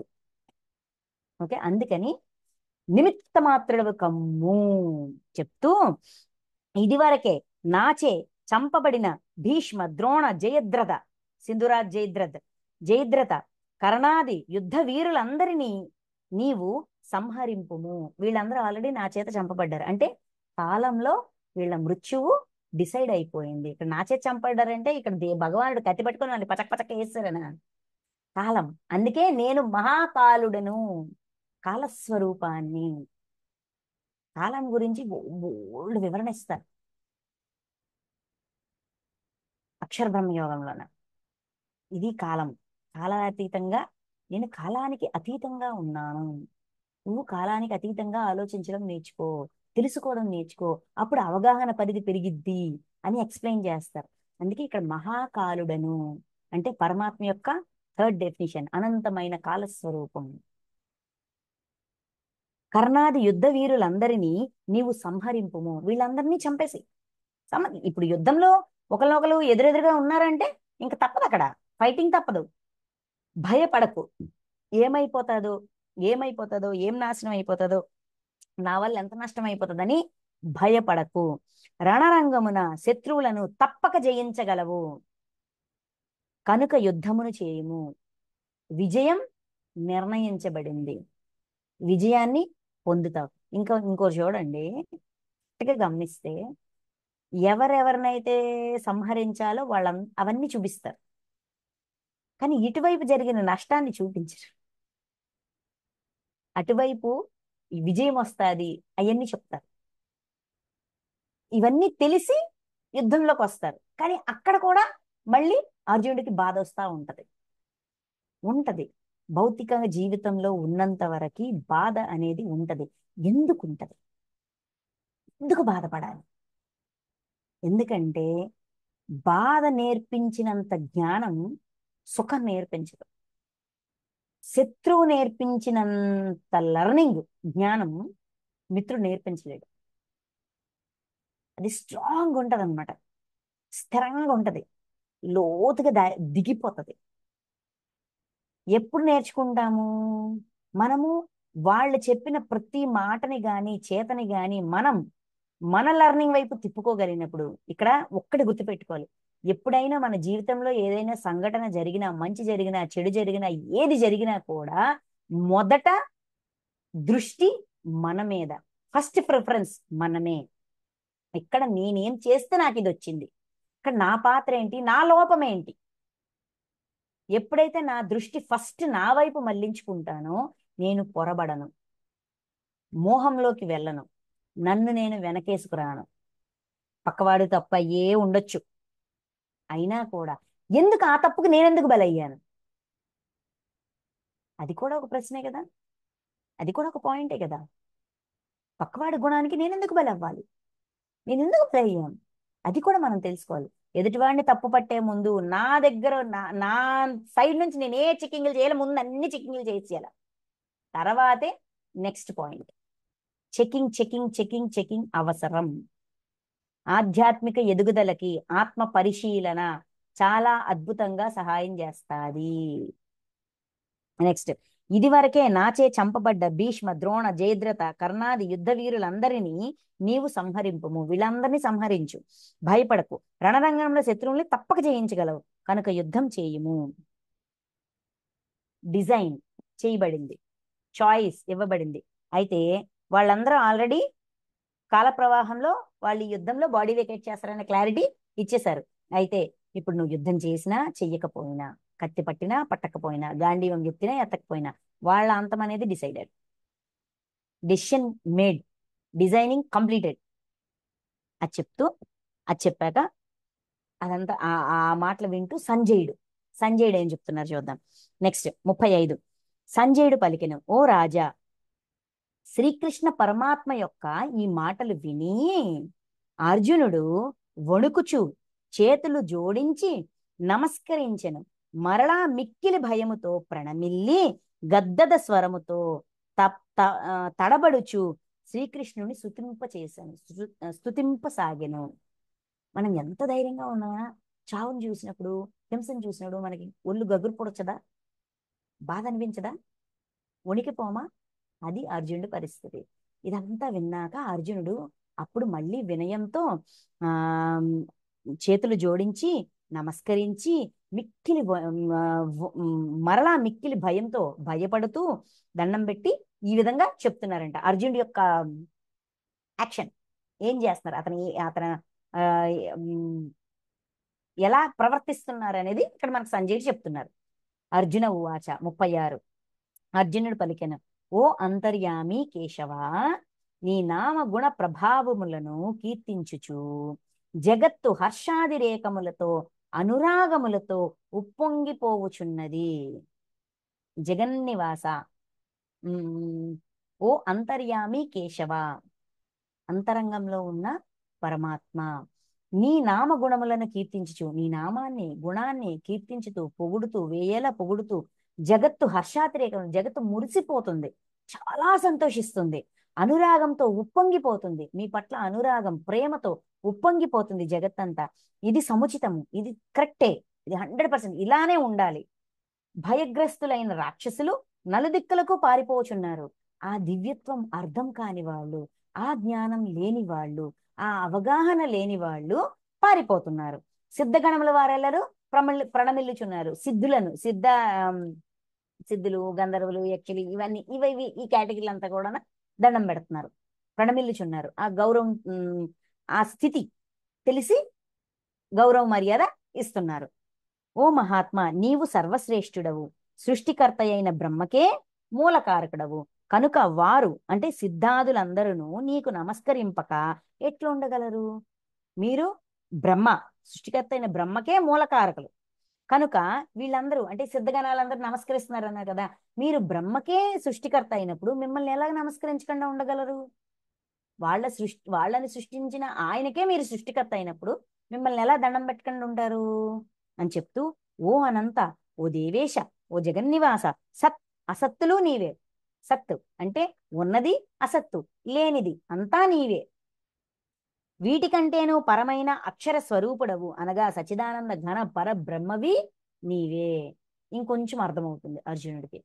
సత్తు అసత్తు రెండు మీరే, అక్షర స్వరూపుడు మీరే, నాశనం లేని స్వరూపము మీదే అని పొగుడుతూ చెప్తూ, అంటే అతని భావనలో, ఓ అనంత రూప, నీవు ఆదిదేవుడవు, సనాతన పురుషుడవు, ఈ జగత్తునకు పరమాశ్రయుడు. ఈ జగత్తు ఎవరినైనా ఆశ్రయించాలంటే నిన్నే ఆశ్రయించాలి. నీ ఆశ్రయంలోనే ఉంది ఈ జగత్తంతా కూడా, నీ పర్యవేక్షణలో, నీ ఆ చల్లని చూపుల్లో అంటారు కదా, అలాగా ఉంది. సర్వజ్ఞుడవు, అన్నీ తెలుసు. అంటే ఆది ఏమంటాము, నిన్న ఈరోజు రేపు, భూత భవిష్యత్ వర్తమానములు.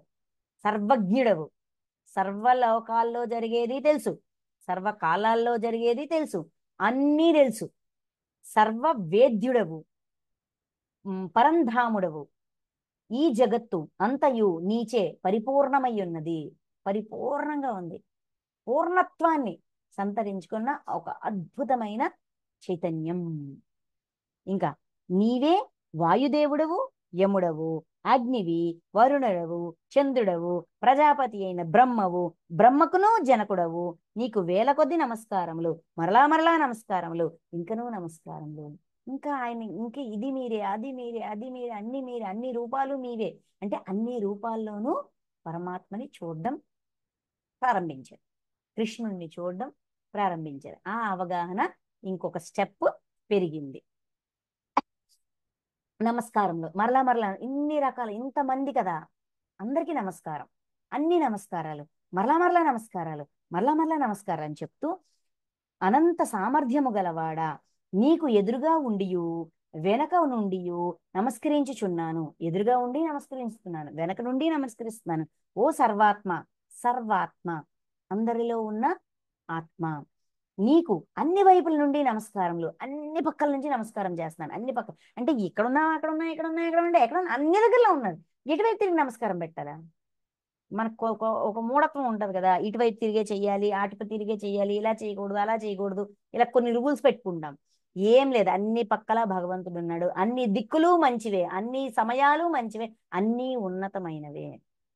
ఒకటి తక్కువ ఒకటి ఎక్కువ అనేది అసలు లేని లేదు. ఓకే, సమానత్వం. అన్ని వైపుల నుండి నమస్కారములు. ఏలనన అనంత పరాక్రమశాలివై నీవు జగత్తంతటను వ్యాపించి ఉన్నావు. అన్ని రూపములు నీవే, రూపాలన్నీ నీవే. ఆ ఏకత్వం అనుభూతి చెందుతున్నారు. మూఢత్వానికి ఆ ఇలాగా మనలో ఉన్న మూఢత్వం కానీ మూర్ఖత్వం కానీ, అంటే మూఢ విశ్వాసాలని కానీ ఈజీగా క్లియర్ చేసుకోవచ్చు. ఎందుకంటే పరమాత్మ లేని చోటు లేదు, లేని సమయం లేదు, లేని చైతన్యం లేదు. ఈ విశ్వమంతా నిండి ఉన్నది ఆయనే.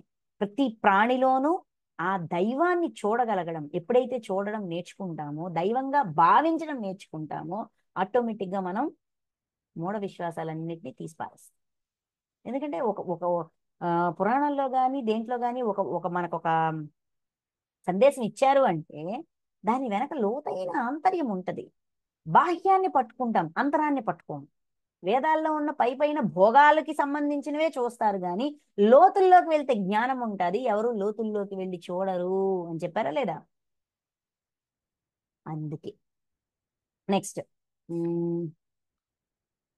నీ మహిమను ఎరుగక, ఇవన్నీ అర్థమైంది కదా అర్జునుడికి. ఆయన యొక్క స్థితి, ఔన్నత్యం, సామర్థ్యం, జ్ఞానం, ఆ వికాసం, ఇవన్నీ అర్థమయ్యాయి కదా. ఎన్ని చెప్పారు చూడండి, ఆ బ్రహ్మ మీరే, విష్ణు మీరే, గురువులు మీరే, ఇది మీరే, అది మీరే, ఇవన్నీ చెప్పారు కదా. చెప్పాక అర్జునుడికి ఒక డౌట్ వస్తుంది, ఒక క్లారిఫికేషన్ చేసుకుంటారు, ఒక క్షమాపణ చెప్పుకుంటారు అనమాట. చూద్దాం.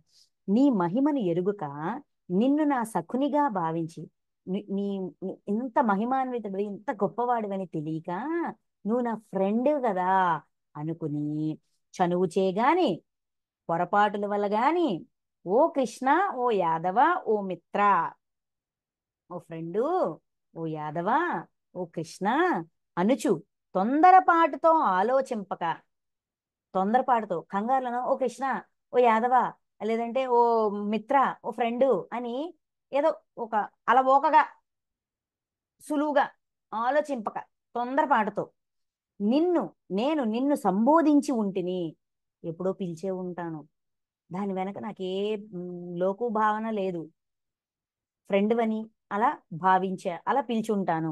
ఓ అచ్యుత, విహార శయ్యా విహార శయ్యాసన భోజనాది సమయములయందు, విహారము, శయ్యము, ఆసనము, భోజనము, తిరిగేటప్పుడు గాని, పడుకునేటప్పుడు గాని, ఆసనం కూర్చున్నప్పుడు గాని, భుజించే సమయంలో గాని, ఏకాంతమును గాని, ఒంటరిగా ఉన్నప్పుడు గాని, అనన్య సఖుల సమక్షమును గాని, మిగతా ఫ్రెండ్స్, మిగతా తెలిసిన వాళ్ళందరూ ఉన్నప్పుడు గాని, సరసమునకై అంటే సరదాకి పరిహాసములాడి జోక్ చేస్తూ నేను నిన్ను కించపరిచి ఉండవచ్చును, నిన్ను తక్కువగా మాట్లాడి ఉండవచ్చును, నిన్ను లోకువ కట్టి ఉండవచ్చును, నిన్ను అవమానించినట్టుగా ఏమైనా అని ఉండవచ్చును. ఓ అప్రమేయ స్వరూప, నా అపరాధములన్నింటినీ క్షమింపుమని వేడుకొనుచున్నాను. ఇవన్నీ తెలియకుండా చేసినవి, దయచేసి నన్ను క్షమించు.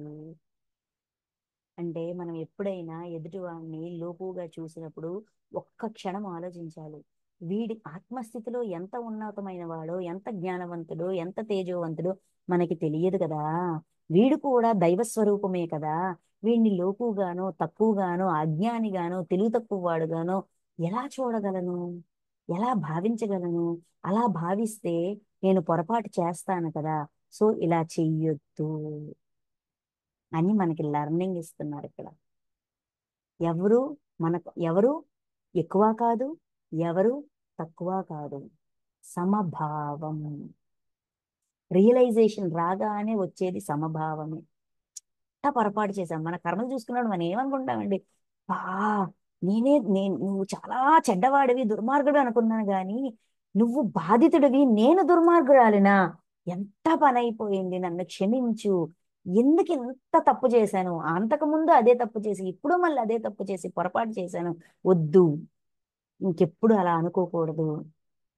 ఏదైనా చెడు ఉందంటే, ఏదైనా లోపం ఉందంటే, ఏదైనా పొరపాటు ఉందంటే అది నాలోనే ఉండి ఉంటది, అందుకే నాకు అలా కనిపిస్తుంది, నీ గురించి నాకు అలా కనిపిస్తుంది, సారీ నన్ను క్షమించు అని వెంటనే అనుకోగలగాల. అంత రియలైజేషను మనలో రావాలి. అది నేర్పిస్తున్నారు అర్జునుడు ఇక్కడ. నెక్స్ట్, ఓ అనుపమ ప్రభావ, ఈ సమస్త చరాచర జగత్తునకు నీవే తండ్రివి, ఈ జగత్తంతటికి నీవే తండ్రివి, నీవు పూజ్యుడవు, గురుడవు, సర్వశ్రేష్ఠుడవు, ఈ ముల్లోకముల యందును నీతో సమానుడెవ్వడునూ లేడు.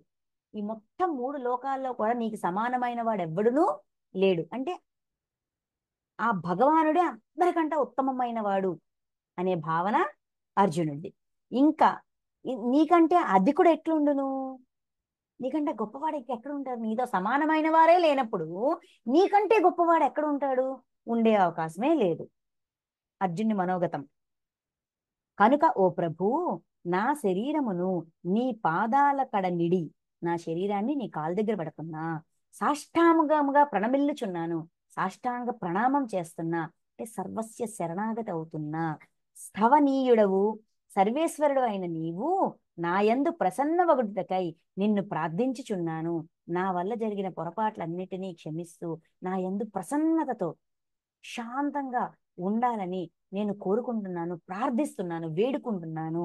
దేవా, కుమారుణ్ణి తండ్రి క్షమించినట్లు, మిత్రుడు క్షమించినట్లు, భార్యను భర్త క్షమించినట్లు నా అపరాధములను నీవు క్షమింపుము. తెలిసి తెలియక చేసిన అపరాధాలని ఇలాగా భార్యని భర్త క్షమించినట్టు, తండ్రి బిడ్డను క్షమించినట్టు, ఒక మిత్రుడు ఇంకో మిత్రుడిని క్షమించినట్టు అలాగ భావించి నన్ను క్షమించు అని క్షమాపణలు కోరుతున్నాడు. కోరుతూ మునుపు ఎన్నడనూ చూడని ఆశ్చర్యకరమైన ఈ రూపమును గాంచి మిక్కిలి సంతసించితని. ఇంతవరకు ఎప్పుడు చూడని ఈ రూపాన్ని చూసి నాకు చాలా సంతోషం కలిగింది, కానీ భయము చే నా మనస్సు కలవరపాడుచున్నది అని భయం కూడా వేస్తోంది. కనుక దేవేశ, చతుర్భుజయుక్తుడవై విష్ణు రూపముతోడనే నాకు దర్శనమిమ్ము, జగన్నివాస ప్రసన్నుడవు కమ్ము. 4 చేతులు ఉన్న ఆ రూపాన్ని చూడాలనుంది, ఆ రూపంలోకి వచ్చేసేయండి, నాకు అలాగ దర్శనం ఇవ్వండి ప్లీజ్ అని రిక్వెస్ట్ చేసుకుంటారు. కిరీటమును గదను శంఖచక్రములను ధరించిన నీ రూపము చూడగోరుచున్నాను ఓ సహస్రబాహో, విరాట్ రూప నీ చతుర్భుజ రూపమును నాకు చూపించుము. కిరీటంతో శంఖంతో గదతో చక్రంతో వీటన్నిటితో ఉన్న రూపాన్ని చూడాలనుకుంటున్నాను. అంటే భగవంతుడు ఈ విధంగా ఉంటారు, విష్ణు యొక్క స్వరూపం ఇది అనేది ఆల్రెడీ అర్జునుడికి ఒక విషయం తెలుసు. దీనికి సంబంధించి ఇలా ఉంటది. ఇప్పుడు మనకు కూడా ఫోటోల్లోనా, దేవుడి ఫోటోల్లోనా అలా ఆ రూపం ఉంటది కదా, అదే మన మైండ్ లో ఉంటది. సో ఆ రూపాన్ని చూడాలనుకుంటున్నాను. ఈ రూపాన్ని చూసి చాలా సంతోషం ఉంది, కానీ కొంచెం భయం కూడా ఉంది. కానీ ఆ రూపం చూపించరా ప్లీజ్ అని రిక్వెస్ట్, నన్ను క్షమించండి అని వేడుకుంటున్నారు. క్షమాపణ అడిగారు, కోరికని తెలియజేశారు.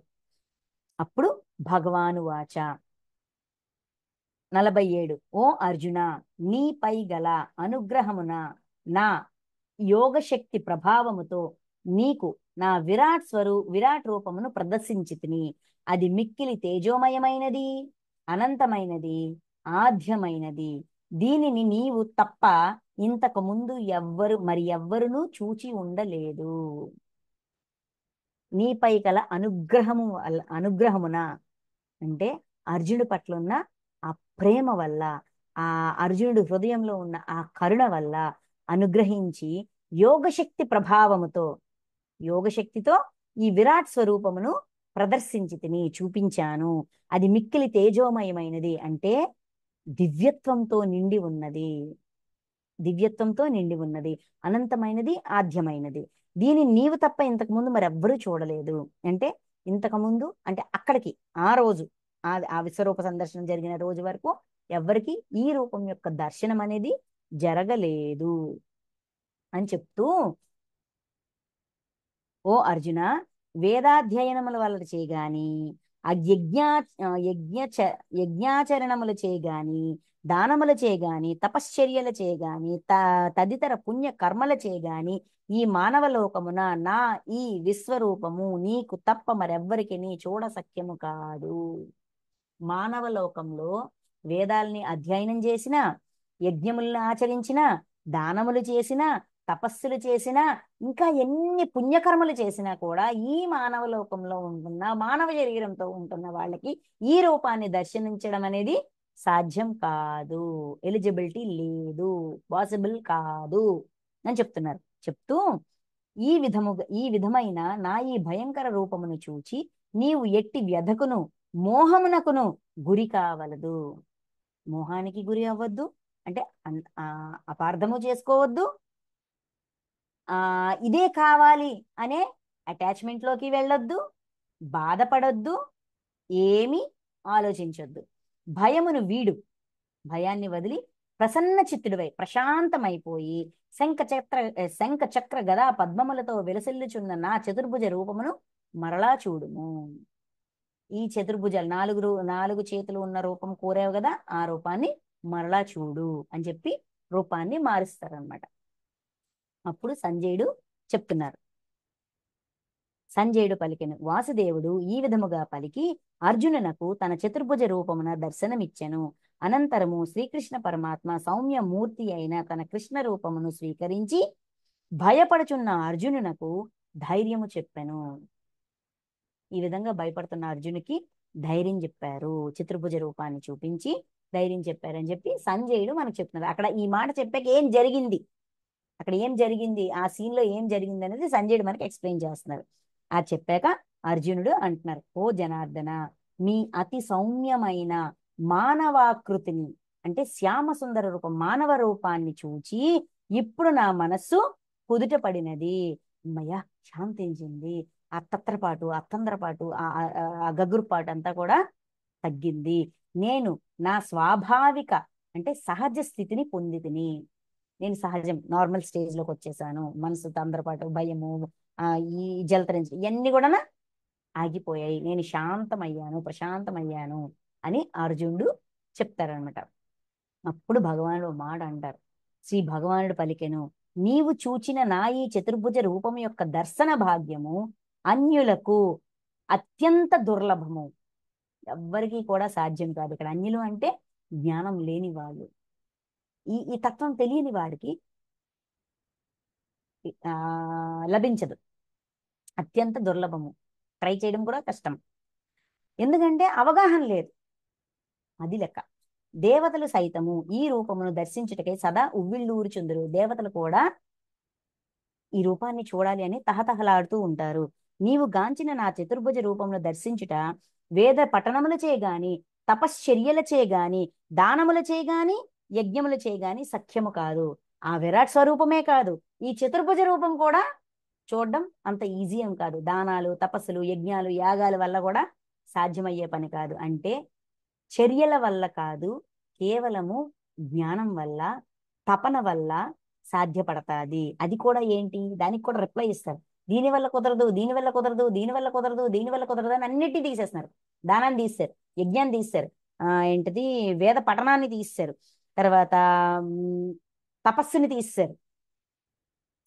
వీటన్నిటి వల్ల సాధ్యం కాదని చెప్పారు. దేనివల్ల సాధ్యం అవుతుంది? కానీ ఓ పరంతప అర్జున, ఇట్టి నా చతుర్భుజ రూపమును ప్రత్యక్షంగా చూచుటకును, తత్వ జ్ఞానమును పొందుటకును, దానిలోని తత్వాన్ని తెలుసుకోవడానికి, అంటే విశ్వం యొక్క పరమాత్మ యొక్క తత్వాన్ని తెలుసుకోవడానికి, అందు ఏకీభావ స్థితి ఉండుటకు, అంతేకాదు ఆ పరమాత్మ తత్వం మీద ఏకీభావంతో ఉండడం, పరమాత్మ స్థితిలో ఏకీభావంతో ఉండడం, అంతా ఒకటే అనే భావనతో ఉండడం కేవలం అనన్య భక్తి ద్వారా మాత్రమే సాధ్యము. దీనివల్ల కుదరదు, దానివల్ల కుదరదు, దీనివల్ల కుదరదు, దేనివల్ల కుదరదు, అనన్య భక్తి ద్వారా మాత్రమే సాధ్యము. అనన్య భక్తి అంటే దృఢమైన విశ్వాసం. అది ఎలా వస్తుందంట? నెక్స్ట్ శ్లోకం. అర్జున, కర్తవ్య కర్మలన్నిటినీ, అంటే అనన్య భక్తి రావాలి అంటే మనం ఏం చేయాలి? మనలో పరమాత్మ పట్ల, భగవంతుడి పట్ల, దేవాత్మల పట్ల దృఢమైన విశ్వాసం ఏర్పడాలి అంటే ఏం జరిగినా, ప్రహ్లాదు చూడండి, అంతటా కృష్ణుడే, అంతటా ఆ నారాయణుడే, చంపేవాడు, చచ్చేవాడు, చేసేవాడు. ఎంత విశ్వాసం అండి కదా! అనన్య భక్తి అంటే అది. అలాగా అది రావాలి అంటే, అంత విశ్వాసం మనకి పరమాత్మ మీద కుదరాలి అంటే మనం ఏం చేయాలంట?